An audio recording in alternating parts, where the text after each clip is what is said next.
All right. Wow. Looks like I have a priest collar on and I forgot my hat. Good morning, YouTube. It is New Year's Eve. It's about 11:15-ish here at the shop. You can see in the background there. See? Yeah, there's Bumble Jeep.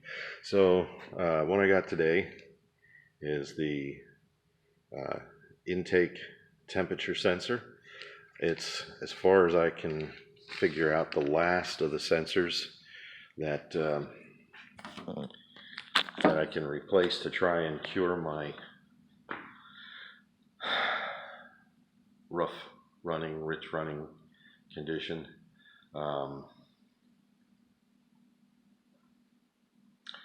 So anyhow, gonna get the box unlocked, break out, looks like about a 17 or 18 millimeter socket, and pop that off, pop the new one in, and then the rest of the plans for today after that's in, I've decided at this point I'm going to yank the back carpet out. Let's just go take a look at it. Yep, plenty of light. I love these new LED lights in the shop, man. You can see everything, and I keep wanting to grab this on the wrong side, block the camera. Not that that would be a bad thing. So anyhow, here is, hold on. Here is the carpet I'm going to take out. And you can see that bag there has the new seat covers in. I'm going to try and get those on. Get all these interior panels put back in today. And what I'm going to do is, I gotta quit snapping pictures. Like I said, I'm going to take this carpet out. I'm going to put the original carpet back in, but before I do that, I'm going to go for a little ride and take the old carpet to the car wash and pressure wash it. We do have a pressure washer in here someplace, or we did. Looks like somebody borrowed it. Used to sit right over there. Looks like somebody borrowed it and didn't bring it back. It's a John Deere gas-powered pressure washer. It does a really nice job. It's what I use to do the front carpet. Looky there. I'm still taking it to the car wash. It's going to cost me a couple of bucks and quarters.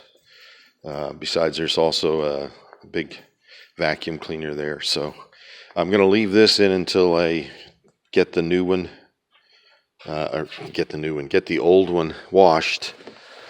Because I don't want to just put that wet carpet on the new floor back here. I don't know if I ever showed that. I did. Well, no, I didn't. I have pictures that at some point I got to figure out how to do a slideshow. But here's a quick and dirty. So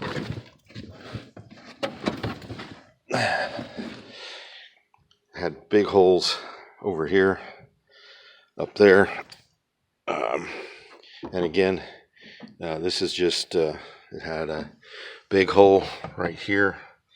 This was all pretty good, surprisingly. This area in here, a lot of rot around the latch, and this went all the way up over the back here. Got some sheet metal at Lowe's, cut it out, patched it in. Well, there was more involved. It was more involved than that. What I did was I pulled cleaned this out, wire wheeled it ish, especially around the rust. Got it all cleaned up, wiped out, and then took and sprayed. No, actually back here I didn't spray. I brushed the POR 15 over it.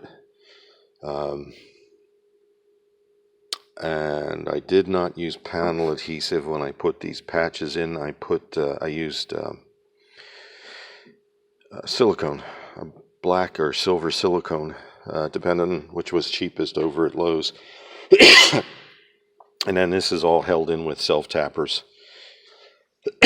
Same with that patch up there. You can see where I sprayed. And then after I was all done with that, of course, I sprayed over top of it again with the, or brushed over top of it again with the POR 15. And then I got, I think I went to Walmart and I ended up getting Krylon truck bed liner in an aerosol can, and did a couple coats of that in here. I don't remember if it was Krylon or if it was Rust-Oleum. I really like the Rust-Oleum products, but anyhow, so that's what's going on in here today. Gonna try and get this taken out, put the old one back in after I get it cleaned up, get the seats in, get the seat belts in, get these rear interior trim panels in. They're all painted. I don't know if I think in the videos you can see the earlier videos when I was doing the interior on this, when I was repairing the floors, the before and after on the floors. The original color of this interior. When I got it, the headliner had been peeled. Whatever material was on here originally was peeled off. So all I had was that hard shell. I pulled that out. I bought a kit online at Amazon. It came with the 2 cans of the aerosol. It came with enough material to do this headliner. And you guys, it wasn't that bad as far as the price was concerned. If I remember right, it was a little over $100. Like maybe $110, $115, something like that. But it came with 2 cans of the contact adhesive. It came with enough material to do this. I still have material left over. I actually tried redoing the sun visors. Wasn't happy with the results. I ended up getting a pair of sun visors from another Jeep that were the right color. And these actually have the mirrors in them with the lights, those which are not hooked up. But I mean, it with 2 people, you can redo one of these headliners in a fairly short period of time as far as recovering it. I used, I think it was a Scotch-Brite, or I mean, it doesn't matter. When you have the old headliner out, okay, when you have the old headliner out, you're going to have that old dried foam, and there's 2 different types. This one is the not the fiberglass. Some of these are fiberglass, and they're a little easier to work with. This was that it's like pressed fiberglass, and I don't know how they press it and form it into the headliner, but it's a lot more difficult to work with as far as getting it out and getting it in. You can see up there by the B post, I had a little kink in there, and I put this back in myself. So with 2 people, it's a little easier. Up there you can see the kink by the grab handle on the passenger door. At the end of the day, it's not that difficult to do, and it's worth it. I mean, this looks great. When I see videos on TV with guys, and you look at the Jeep from the outside, and the thing looks pretty good. The panels all look good. They're straight. The paint's okay. The one look I don't like is when they hack out the wheel openings for bigger tires. I'm not to that point. I don't think I'll ever do that on this. I am going to try and make flat fenders for this. But anyhow, and you sit inside and they're shooting their videos and they're sitting behind the wheel and they got their iPhone or their GoPro or whatever going, and you see the headliner sagging. I mean, it looks sad, and it's not that hard to fix. I mean, it takes a little time, a little patience, but and I see some of the guys, Admiral Off-Road and Out Jeeping, and some of those guys where they use, they go to a fabric shop and they get this material, and this is just a foam back fleece material, almost like flannel. And you pick out something. I've seen guys do them in camo. Bleep and Jeep did a really nice one. It depends. I mean, it's your Jeep. That's the one thing that everybody likes about the XJs, everybody that likes XJs likes about the XJs is there is the possibilities to make this thing into what you want it to be are endless. You can lift it, you can drop it, you can cut it, you can leave it alone, you can paint it. I mean, you can build anything you want out of these things. Do they have a full frame? No, they don't. But you can get frame stiffeners for them. I don't think I'm ever going to go to that extent, although I may, because I've found some of them that are actually reasonably priced. But one thing to keep in mind, wow, the lights came on. One thing to keep in mind when you start adding all those frame stiffeners on is you're adding a lot of extra weight. Of course, you're adding extra weight when you go with the aftermarket bumpers and, you know, lift kits and whatnot. You're adding weight, so anytime you're adding weight, you're losing fuel economy. There's trade-offs, but it depends on it's your Jeep. Do with it what you want. I'm turning mine into a daily driver, even though I don't drive every day. But I want it to be able to go off-road. So, like I said, it's your Jeep. Do with it what you want. So anyhow, I'm going to get busy. I got the hood up. Going to go up here. Going to swap out this sensor here. See if I can get that off without breaking the tab.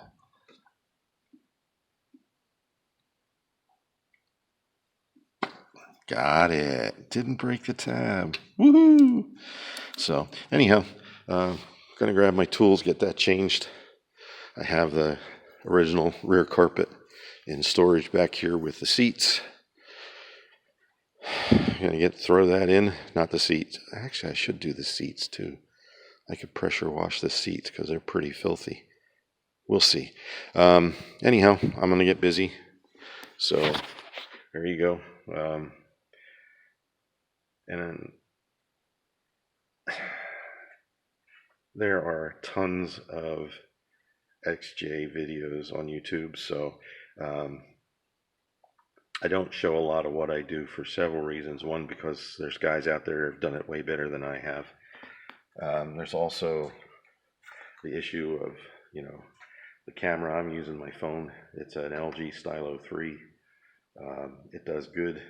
The microphone's decent, unless I, get too far away, then the audio starts to drop off a bit. But I can't hold this thing and work at the same time, and I don't have any type of device to mount this to set it up. And I don't even know if I can time lapse with this camera. I could probably do it in post, but I haven't gotten that far into YouTube Studio. So anyhow, that's it for now. You can see I'm starting to run long already. I'll get started with that, and then I'll come back to this. It'll be another video. I'm not going to pause this thing and come back after I run to the car wash and all that other nonsense. So anyhow, you'll see me in the next one.